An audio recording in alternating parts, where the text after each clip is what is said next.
Although adultery, of course, was the most important ground for divorce, they recognised that other things happened in marriages. You have husbands who abuse their wives, you have wives who abuse their husbands. The Tanakh, the Old Testament, doesn't actually mention abuse as a ground for divorce. It does say that lesser things are ground for divorce. Okay. So that the Jews could assume, well, if neglect is a ground for divorce, then abuse certainly is a ground for divorce. So where would I find a verse that allows divorce for neglect? Well, you have to go right down to the bottom of the heap.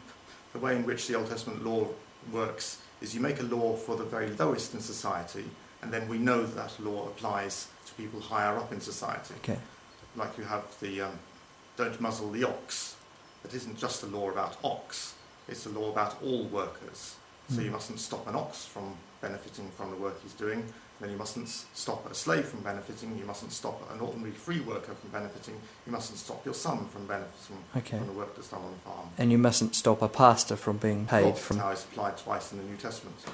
Yeah. In Exodus 21 we have a verse about slaves. And in fact it's the very lowest of slaves. It's a slave wife. Someone who's been taken as a slave and then the master rather liked her, gave her to his son or married her himself. And then what happens if that slave is demoted even further when a second wife is taken? You're allowed to have polygamy in the Old Testament.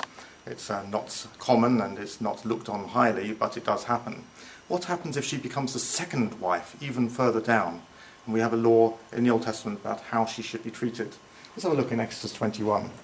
This is the NRSV again. Exodus 21, verse 10. If he takes another wife to himself, he shall not diminish the food, clothing, or marital rights of the first wife. So what was marital rights? Conjugal rights, rights of sex in a marriage. Okay. And if he does do not do these three things for her, she shall go out without debt, without payment of money. In terms of slave, that's the equivalent of a divorce with the freedom to go out and marry whoever she wishes after. Okay.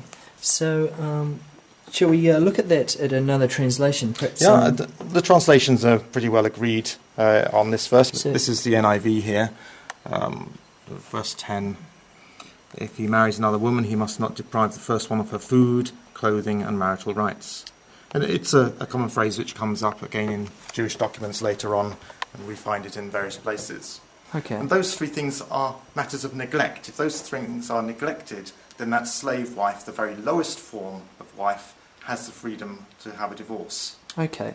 And if it applied to a slave wife, you'd assume that it would apply to a free wife? Certainly. In fact, the way the men argued was, well, if a wife has these rights, then we've got these rights too. Okay. And everyone in society was saying, well, we're more important than those slave wives, so we definitely have these rights. We have to look at how it works as well. Of course, there are different duties within a marriage, so the duty of the man is to provide the food, provide the actual grain that's going to be turned into the food, provide the cloth or provide the money for buying the cloth.